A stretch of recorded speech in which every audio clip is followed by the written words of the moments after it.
मैं बात ये कर रहा हूं कि जो लोग, उनकी क्या भूमिका है। भारत के 1,75,00,000 की आबादी देश दुनिया के अलग अलग देशों में रोजगार कर रही है। सबसे बड़ा योगदान उस तबके का यह है कि भारत में 1,75,00,000 नौकरियों पर उनकी जो जगह उन्होंने छोड़ी है वो दूसरे लोगों को उसमें अवसर मिला, एक। और दूसरा, भारत में प्रति वर्ष 79 अरब अमेरिकी डॉलर का जो योगदान है वो योगदान करते हैं दो। तो जिनका भारत की अर्थव्यवस्था में योगदान का जरिया हो, जिनके रहमो करम पर भारत में 1,75,00,000 लोगों को और रोजी रोटी के अवसर प्रदान हुए हों, ऐसे तबके में, विदेशों में काम करने वाले तबके में से अगर किसी की विदेश में जान चली जाती है तो उसके सब को भी भारत में मोदी सरकार धरती पर नहीं उतरने देती है। ये न केवल उन तीनों का, न केवल ये कमलेश भट्ट के शव का अपमान है, न ये जसवीर सिंह के शव का अपमान है, न संजीव कुमार के शव का अपमान है, बल्कि ये विश्व में 1,75,00,000 जो कामगार भारत के अलग अलग देशों में हैं, उन सब का भी अपमान है और भारत के 137 करोड़ आबादी का अपमान है। मैं बधाई देना चाहता हूं भारत और विश्व में जो अंधभक्त हैं, जो कहते हैं कि दुनिया का सबसे शक्तिशाली अगर कोई शख्स रहा है तो वह है भारत का प्रधानमंत्री नरेंद्र मोदी। और निश्चित तौर पर 23 अप्रैल को जिस तरीके से भारत के 3 नागरिकों के शव यूएई से भारत की राजधानी दिल्ली पहुंचे, मोदी सरकार ने उन्हें भारत की धरती पर नहीं नीचे उतरने दिया, वापस बैरंग फेंक दिया मुस्लिम कंट्री में। मैं मानता हूं कि विश्व का इतना बड़ा शक्तिशाली और कोई दूसरा शख्स हो नहीं सकता है। पर मोदी जी के भी रूप निराले हैं, बहुत विचित्र विचित्र रूप है ये सर। ये मैं सिर्फ ये बात नहीं कह रहा हूं कि ये मामला सिर्फ 23 तारीख का ही है और इस सब चीजों को लेकर के, लेकिन मोदी जी के दूसरे स्वरूप को भी देखना पड़ेगा। मोदी जी जो चाहते हैं वो होता। मोदी जी चाहते हैं कि ये शव भारत में नहीं उतरने चाहिए तो नहीं उतरे। ये बात दिगर है कि कमलेश भट्ट के परिजनों ने दिल्ली हाई कोर्ट की शरण ली और जब दिल्ली हाई कोर्ट ने फटकार लगाई तब जाकर के विवश होकर के मोदी सरकार ने दोबारा से कमलेश भट्ट के शव को वापस भारत आने दिया। ये बात मैं इसलिए कह रहा हूं, आप सब लोगों को सोचना चाहिए, यदि सच में बाबा साहेब की अध्यक्षता में देश में संविधान नहीं होता तो किसी भी कीमत पर कमलेश भट्ट का शव दोबारा से, जब भारत से वापस कर दिया गया था, दोबारा दुबई से भारत नहीं आ सकता है। इसलिए हम ये कहते हैं कि जब तक संविधान है तब तक भारत में मोदी सरकार की तानाशाही नहीं चल सकती है। लेकिन मोदी जी के दूसरे तीसरे स्वरूप को जरा मैं आपको अवगत कराना चाहता हूं। मोदी जी कितने सरल व्यक्ति हैं। मोदी जी ने बहुत लंबे समय तक, आपको मालूम होगा कि अपने को अविवाहित बताया।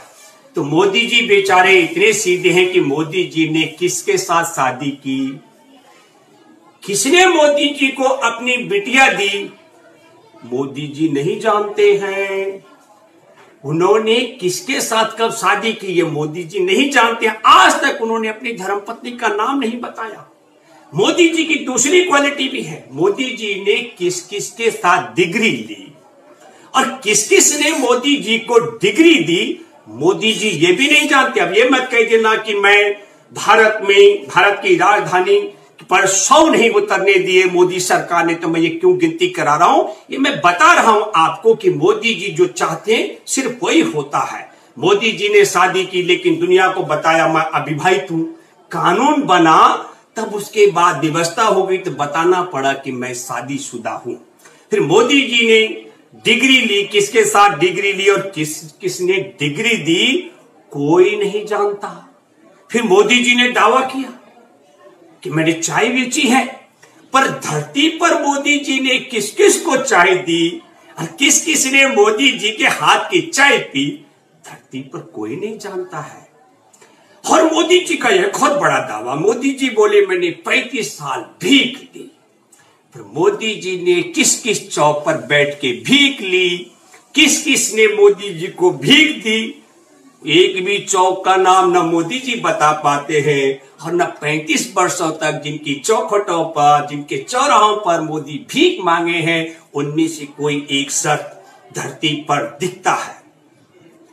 हर प्रधानमंत्री बनने के बाद अभी हाल में ही अमेरिकी राष्ट्रपति ट्रंप ने फोन पर मोदी जी को क्या धमकी दी, ये हम नहीं जानते, लेकिन देशवासियों के हिस्से के लिए, देश में देशवासियों को बचाव के लिए जो हाइड्रोक्लोरोक्विन दवा जिसके निर्यात पर प्रतिबंध लगा हुआ था, मोदी जी ने एक झटके में प्रतिबंध हटा करके दवा की आपूर्ति अमेरिका को कर डाली।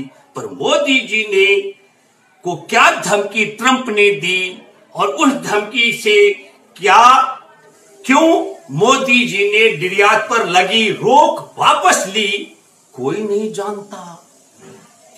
मैं और बताता हूं आपको, भारत कोरोना की चपेट में है। चीन से चला रैपिड टेस्ट किट का जखीरा जो भारत आना था, वो किसकी इजाजत से 12 अप्रैल को अमेरिका पहुंचा, ये कोई नहीं जानता। मतलब मोदी है तो सब कुछ मुमकिन है। और यूरोप में जो रैपिड टेस्ट किट रिजेक्ट हो चुकी थी, जिनमें खामियां उजागर हो चुकी थी, जो वापस जाना था चीन, वो खेप भारत में किसने पहुंचाई? और मोदी राज में वह नकली रैपिड टेस्ट किटों की खेप भारत में कैसे उतरी, ये कोई नहीं जानता इस खेल को। ठीक है, मैं ये बात इसलिए कहना चाह रहा हूं कि यही नहीं, अमेरिका की धमकी पर दवा की आपूर्ति, चीन के द्वारा रैपिड टेस्ट किट को अमेरिका भेजना, और तीसरी बड़ी घटना मैं कहना चाहता हूं आपको, तीसरी बड़ी घटना मैं आपसे आग्रह करता हूं और वो बताना चाहता हूं कि भारत के राजदूत हैं विक्रम मिस्त्री चीन में, उनकी पैरवी से खरीदारी हो रही है। मतलब बहुत साफ साफ है कि भारत की सरकार की सहमति से खरीदी जा रही है रैपिड टेस्ट की कोरोना की जांच के लिए। हर उनकी कीमत है 254 रुपए प्रति किट के हिसाब से, और भारत में भारत की सरकार 600 रुपए प्रति किट के हिसाब से बिकवा रही है।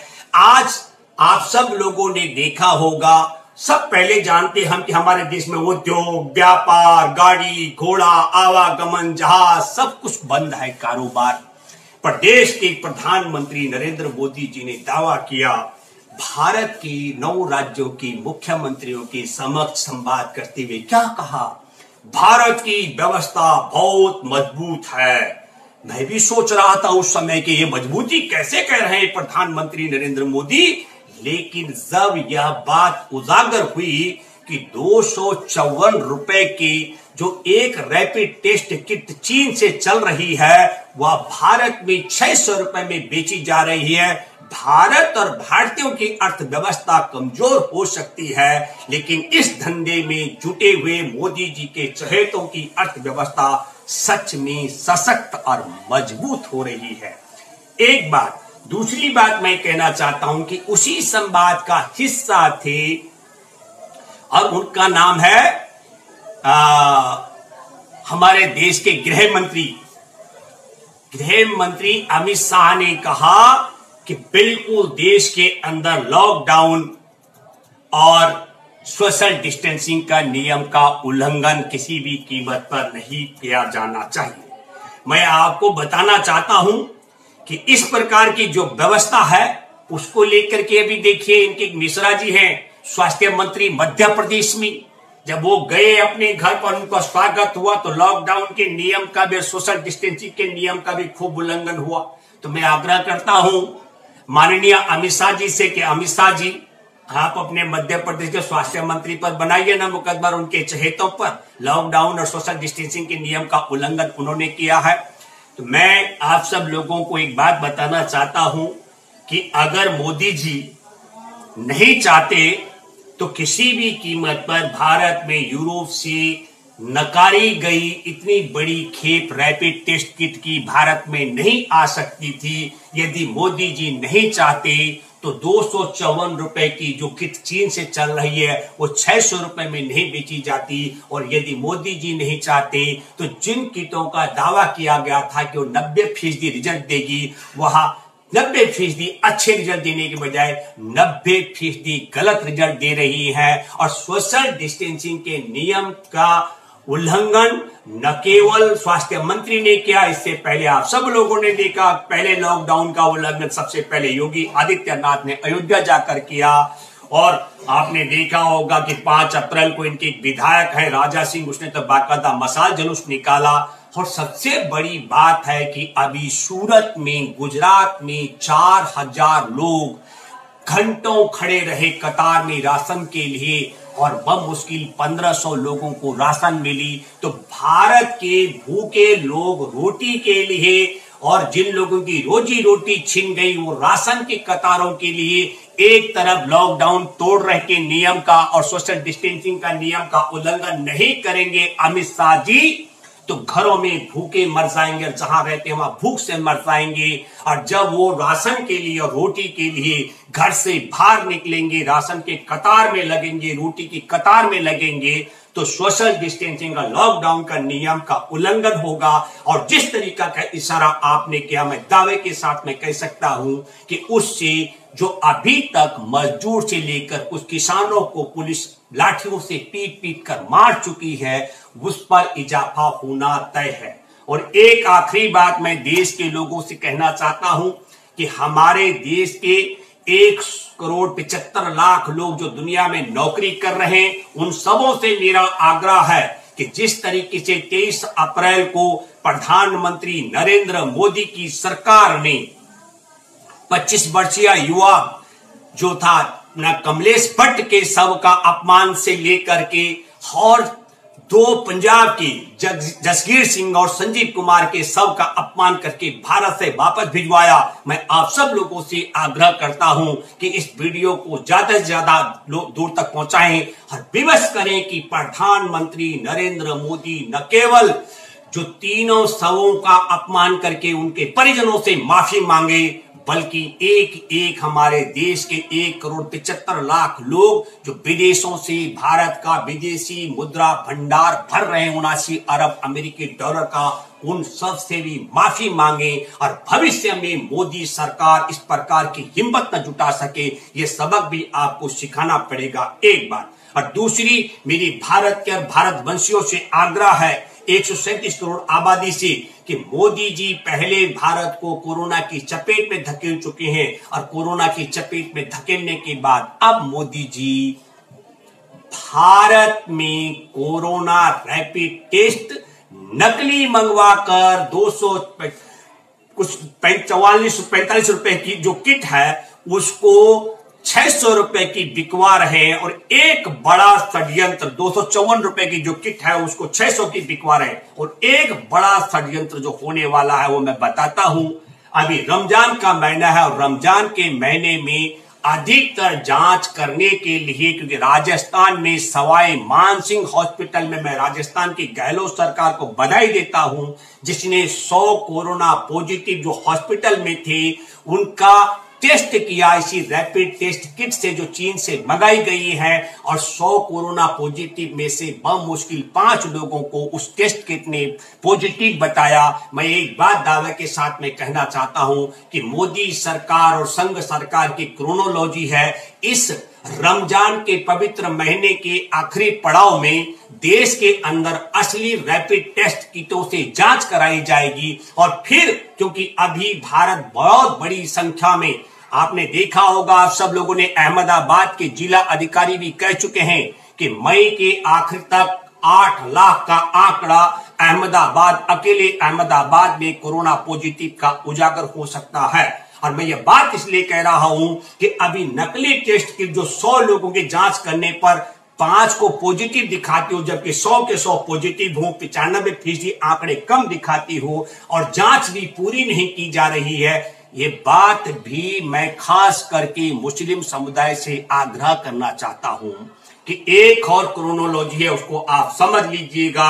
और वो क्रोनोलॉजी ये है कि रमजान के आखिरी पड़ाव में भारत में असली कोरोना टेस्ट किटों से जांच कराई जाएगी और फिर गुणात्मक रूप में जो सच्चाई उजागर होनी है उसका दोष भी मुसलमानों और रमजान को बताया जाएगा। जिस तरीके से तबलीगी जमात के लोगों को 23 तारीख को बाहर नहीं निकलने दिया, 31 तारीख तक फंसा के रखा, अगर 31 तारीख तक 23 तारीख से अगर एक व्यक्ति संक्रमण से पीड़ित रहा होगा तो निश्चित तौर पर सबका उनका असर पड़ गया होगा।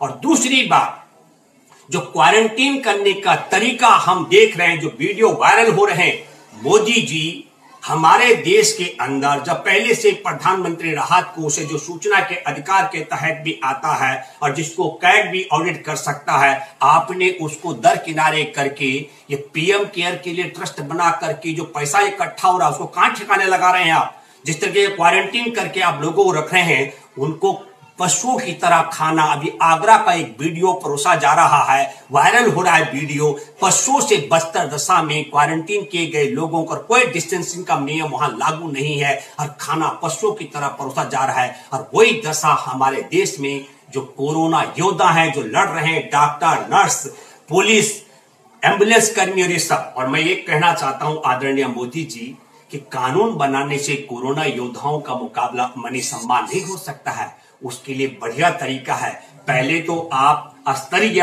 पीपीई मंगाएं, उनके लिए रक्षा कवच मंगाएंगे। दुर्भाग्य की बात है कि हमारे देश के डॉक्टर, नर्स, टेक्नीशियन, एम्बुलेंस कर्मी, अब तो पुलिस कर्मी भी कोरोना की चपेट में आकर के जान गंवाने लग गए हैं। इनका बचाव करने का तरीका एक ही है आदरणीय प्रधानमंत्री जी, ये पीएम केयर में जो पैसा आया उसे ठिकाने लगाने की बजाय उस पैसे से पीपीई, पर्सनल प्रोटेक्शन इक्विपमेंट और रक्षा कवच मंगाइए ताकि हमारे देश के स्वास्थ्य कर्मी, डॉक्टर, नर्स, टेक्नीशियन, एम्बुलेंस कर्मी, सफाई कर्मी और पुलिस कर्मी कोरोना पॉजिटिव होने से बच सके, उनकी जान न जाए। और दूसरा, हम ये आपसे आग्रह करते हैं कि जो कोरोना पॉजिटिव हैं और आप क्वारंटीन उनको कर रहे हैं, उनके लिए कायदे से रहने, क्योंकि ये बीमारी भारत में उत्पन्न नहीं हुई है। मोदी जी, ये बात आपको जाननी चाहिए, ये विदेशों से आपके द्वारा मंगाया गया रोग है। और इस रोग की जद में जो भारत के लोग आए उनको अपमानित करने का षड्यंत्र बंद कीजिए। और आपने कानून बनाया, आपने कहा कि स्वास्थ्य कर्मियों का सम्मान होना चाहिए। आपसे मैं पूछना चाहता हूं, जब दुबई से आए हुए लाशों को आप भारत में, भारतीयों के शवों को भारत में की राजधानी में नहीं उतरने देते हैं, मोदी जी, आप क्या संदेश दे रहे हैं? आप ये संदेश दे रहे हैं कि जो लोग मर जाते हैं उन शवों से इतना डर और इतना भय होना चाहिए? क्या कारण है? अगर वो हमारे भारत के नहीं है तो पवन कपूर जो हमारे राजदूत हैं वहां पर, उनका रिकमेंड, उनका पत्र भी है, उनके माध्यम से उन्होंने भी आश्चर्य व्यक्त किया।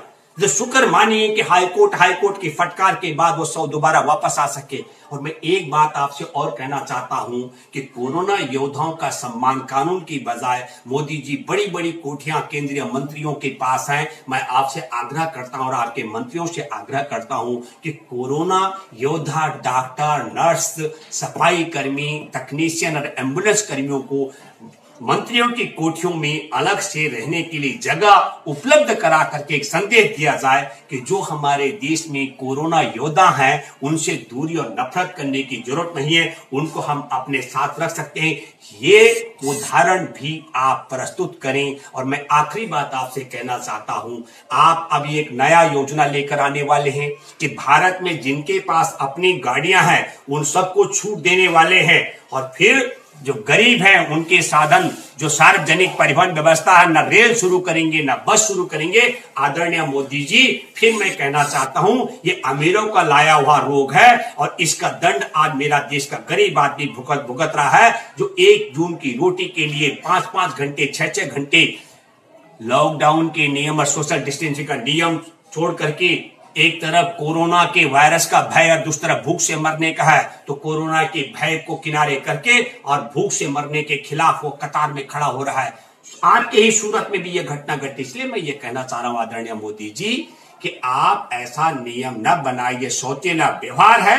यदि आप निजी वाहनों को छूट दे रहे हैं तो भारत में जिन लोगों के पास निजी वाहन नहीं उनके लिए आप टैक्सी, तिपैया और बिजली के रिक्शे का किराया अदा करिए उनके लिए, और उनका परिवहन की व्यवस्था को आप शुरू कराएं, ये उम्मीद मैं करता हूं। और आखिरी बात मैं आप सब लोगों से कहना चाहता हूं, आपसे आग्रह करता हूं कि जिस तरीके का अपमान हमारे देश में हमारे देश के प्रधानमंत्री ने दुबई से आए हुए 300 का 23 अप्रैल को किया, वो उस अपमान का बदला लेने के लिए आप सब लोगों को एकजुट होना पड़ेगा।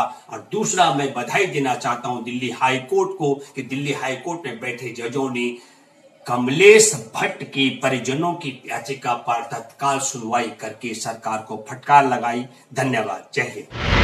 अगर आपने अभी तक हमारा चैनल सब्सक्राइब नहीं किया है तो सब्सक्राइब करें और घंटी का बटन बिल्कुल भी दबाना ना भूलें ताकि सभी लेटेस्ट खबरें पहुंच सकें आप पे सबसे पहले।